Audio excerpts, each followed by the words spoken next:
Malam mai barka da warhaka. Alhaji Rayyano Lere barkanmu da warhaka. Madalla.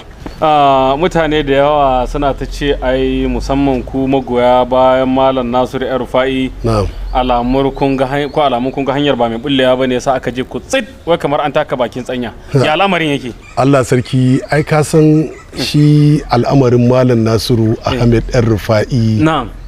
Musamman dai ni idan aka ji ni ina magana ina mai kirari da cewa jinin Sardauna dodo sai rada ai Malam Nasiru ne wanda duk abin da ya sa a gaba cikin hukuncin Ubangiji Allah yana ba shi nasara, sannan kuma yana kasancewa cikin waɗanda idan suka zo cikin al'amari to sai sun yi fice duk duniya ta san su ba ma Najeriya kaɗai ba, tunda a tarihin Malam Nasiru ai kaga tun da ya gama university da first class din shi tun daga wannan lokacin nasara yake samu wanda tarihin Najeriya ba zai cika ba idan har za ka ɗauko sahihan mutane waɗanda suka zama gwarzaye a filayen da suka shahara sai ka sa Malam Nasiru Ahmed ɗan Rufa'i jinin Sardauna. An ce an yi zaben cike gurbi. Wanda ake cewa by election kwanan nan an ce amma ai ba ku kai bantan ku ba, an ce wannan zaben ma zo muku kai gaba ɗaya guyar ku ya yi sanyi. Malam Rayano da ai ka ce an ce an ce ne mana, an ce waɗansu ne suka faɗa kai ma ka ji.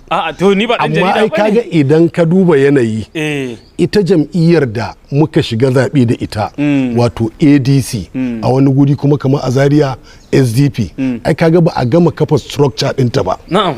A kafa shugabannin jam'iyya sannan a shiga lungu da saƙo har a yi tallan jam'iyyar, jama'a su san cewa a wannan zaben cike gurbin za su fito su zaɓi ɗan takarar jam'iyyar ADC. Dama wannan zaɓe mun shiga don mu gwada ne, kuma kaga cikin hukuncin Ubangiji da Malam Nasiru Ahmed ‘yan Rufa'i jinin Sardauna ya zo nan cikun kamfen ɗin jam'iyyar ADC don ya gaya ma jama'a cewa to akwai wannan zaɓe, jama'a su fito su yi abin da suka yi, hasali su yi abin da ya dace, hasali ma ga ɗan takara wanda ya tsaya a wannan jam'iyya duk da babu shugabanni na jam'iyya, sannan kuma ba a shiga an wayar da kan mutane akan wannan jam'iyya yanzu fa ta zo don ta kwaci al'ummar Najeriya daga halin ha'ula'in da jam'iyyar APC ta jefa su ba. Ka gane ai kwacin mutanen Najeriya an ce a Kaduna ma ba za ku sha ba, kana maganar Najeriya. Ai idan ka duba irin wato situation report da ake cewa wato bincike na karkashin kasa da ake yi cikin hukuncin Ubangiji gwamnatin jihar Kaduna karkashin jagorancin sanata Malam Sani ta faɗi.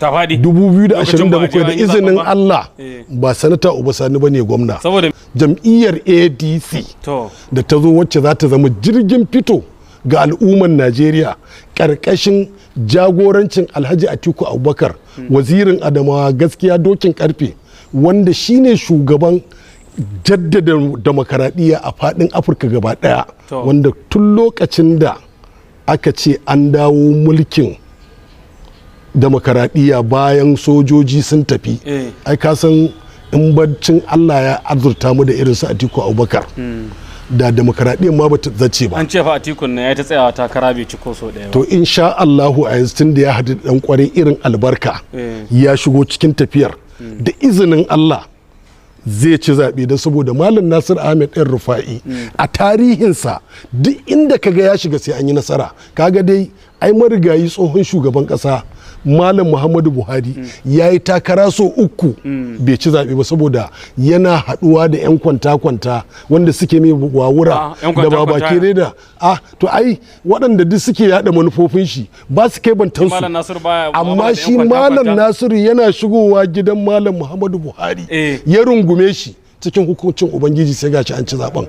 Kuma da aka zo zaɓe na biyu Malam Nasiru nan dai shi ne ya ƙara tsayawa tsayin daka da izinin Allah sai da aka ci zaben a 2019. Sannan kuma ai kaga da aka zo 2023 Malam Nasiru shine zakin fama a fadin arewacin Najeriya da Najeriya gaba daya, ya ce ko tawari ko tawarwarayi sai Bola Ahmed Tinubu ya zama shugaban kasa bisa ga yakinin shi Malam Nasiru cewa Bola Ahmed Tinubu dan siyasa ne zai zo yayi abin da ya dace a siyasance. Ya nuna shi ba dan siyasa bane, don saboda a yanzu dai mun shaida tun wata magana da Buhari ya taɓa yi 2005 zuwa 2006 a kawarku wata kafa ta ke watsa labarai. Buhari ya ce ban da izgilanci na shugabanni babu abin da ya hada dan Najeriya da talauci. Sai gashi kuma an wayi gari abun bai tabbata ba sai a mulkin Bola Ahmed Tinubu, saboda turban da su Malam Nasiru Ahmed ɗan Rufa'i suka ɗora shi, suka gaya ma al'umma cewa zai zo ya ƙara kyautata mulkin demokaradiyya a siyasance, sai gashi ya yi felin, ya faɗi. Ai bai ci jarabawa ba, don saboda Bola Ahmed Tinubu ba a taɓa yin wani shugaba da ya zo da mummunan tsarin da ya addaban ma da al'ummar Najeriya mummunar bakar yunwa da mummunan bakin talauci da mummunan karyar tattalin arziki kamar Bola Ahmed Tinubu ba. Saboda kaga dai tun tashin farko ran da aka rantsar da shi ba tare da ya shawara da kowa ba, ba tare da ya shiga ofis ɗin da zai je ya kama aiki a matsayin shi na shugaban kasa ba, sai ya jefa Najeriya cikin rundumba, ya jefa ta cikin halin ha'ula'i, ya janye tallafin man fetur ɗin da shi bai je ya duba ma menene al'ummar Najeriya za su kasance a ciki ba, ko kuma ya gwamnatin nashi za su kasance. Ya cire, yana kan mumbarin nan na rantsarwa yana jawabin kama aiki, bai sauko ba. Litan mai tana ne wani guri tana 180 da wani abu, wani guri tana 200, amma bai sauko daga wannan mumbarin ba, sai da man fetur ya koma 556. A yanzu haka wani guri ana sai da litan mai naira 1000, kuma yanzu ma ana sa rai wai shekara sabon shekara da zamu shiga zai kawo wani tsari da za a dinga cire 5% Alhaji Lere idan ka shiga motan ka je gidan mai ka sai mai za a dinga cire ma 500. Saboda girman Allah, kai a tarihin rayuwanka ka taba ganin wani shugaba da ya zo ya kakaba ma al'ummar Najeriya irin wannan? To in dai bunƙasa tattalin arziki haka yake da jefa al'ummar ƙasa cikin bala'i, to wallahi tallahi wannan baya da amfani, mulkin shi ma bai dace ba. Shi yasa na gaya maka Malam Nasiru Ahmed ɗan Rufa'i dodo ne sai raɗa a yanzu, ba ma wai jihar Kaduna ba, tarayya gaba daya. Ya ne ba jihar Kaduna ba? Jihar Kaduna sun ce su ba sa ma daukan ma Malam Nasiru a wata matsala. To ai kaga bari in ma dan misali, bayan da za a Alhaji Lere ka zo ka ga mutum biyu suna fada ko kuma suna cacan baki, sai ka ce waɗannan su waye, sai a ce da ɗa ne da uba, ɗa yana gama uban shi baƙaƙen maganganu. A matsayinka na mai hankali ba za ka ba wannan dan kowane irin menene, kowane irin gaskiya ne da shi, sai ka ce kai ya kake ma babanka haka. To kaga a jihar Kaduna dai mu ba mu taba shaida irin wannan juya ma Halacci baya ban gane ba da jagoran gwamnatin jihar Kaduna na yanzu sanata Malam Sani yayi ba mu taba gani ba wani yayi sai shi, wanda duk duniyar jihar Kaduna kowa yana mamaki ya aka yi kai sanata Malam Sanin nan, kai lokacin da Malam Nasiru Ahmed ɗan Rufa'i jinin Sardauna yake shugaban kula da kadarorin gwamnati, ya jawo ka amfana da shi a wannan lokaci, ya yi minista ya jawo ka amfana da shi, sannan da ya zo ya ci gwamna ba tare da wahalan kama a cikin yakin neman zaɓe ba, ya baka political advisor, babban mai ba gwamna shawara akan harkar siyasa, wanda ya fi kowane mai ba da shawara akan harkar siyasa karfi a Najeriya, ba a taɓa yin kamar Sani ba. Daga nan kuma Malam Nasiru ya ce bari ya ƙara ɗaga capacity ɗin shi, ya ƙara danna kowa, ya sa takalmin ƙarfe na mulki, ya jawo kujeran sanata ya bashi. Ba shi ba zaben sa aka yi ba? Ai lokacin nan Shehu Sani sun yi alkawari da Buhari za a bashi automatic ticket. Duk dan jihar Kaduna ya shaida, duk dan Najeriya ya shaida wannan.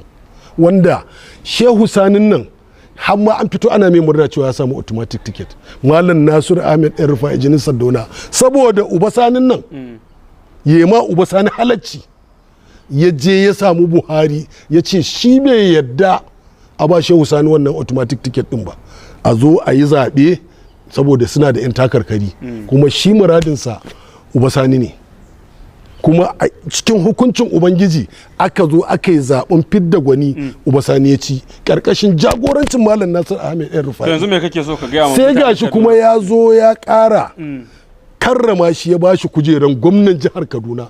Kowa ya gani sanata Uba Sani ya faɗi. Malam Nasiru Ahmed ya ce ya haƙuri. Malam Nasiru ya shiga ya fita cikin hukuncin Ubangiji sai da aka dawo aka gyara wannan zaben. Duk a kyakkyawan zaton cewa sanata Malam Uba Sani zai zo ma al'ummar jihar Kaduna abin da ya dace. A ƙarshe me za ka ce? A ƙarshe ina so al'ummar jihar Kaduna su gane cewa gwamnatin APC ƙarƙashin jagorancin sanata Malam Uba Sani ba alkhairi a cikinta. Don saboda duk alƙawurran da ya yi bai cika su ba. Yanzu dai kaga akwai hanyoyi sama da guda 70 da wani abu da ya ce ya kaddamar wanda a yanzu ba a gama guda 12 ba. Shi yasa ku 'yan jarida ba za ka iya kawo min wani faifai ko na audio ko na bidiyo guda ɗaya wanda za ka ga Uba Sani yana cewa mun kammala aiki gashi mun kammala ba. Sai me yake cewa? Ga hanya nan daga birnin Yaro zuwa Tami kilomita 25 an ce za ta zago har ga cikin har yanzu kusan shekara 2 ba a yi kilomita 5 ba. Yau din nan ya je rigasa. Ya je rigasa ya kaddamar da waɗansu hanyoyi wai za a yi dogara ga Allah, za a yi dattawa, za a yi a inda aka je aka kaddamar da wannan aikin a yau din nan ka bincika matsayinka na ɗan jarida yana juyawa aka kwashe kayan aikin ko rantsuwa ne ba zan yi kafara. Yanzu ka je inda aka kaddamar da cewa za a yi wannan hanyoyin babu taya da sunan kayan aiki.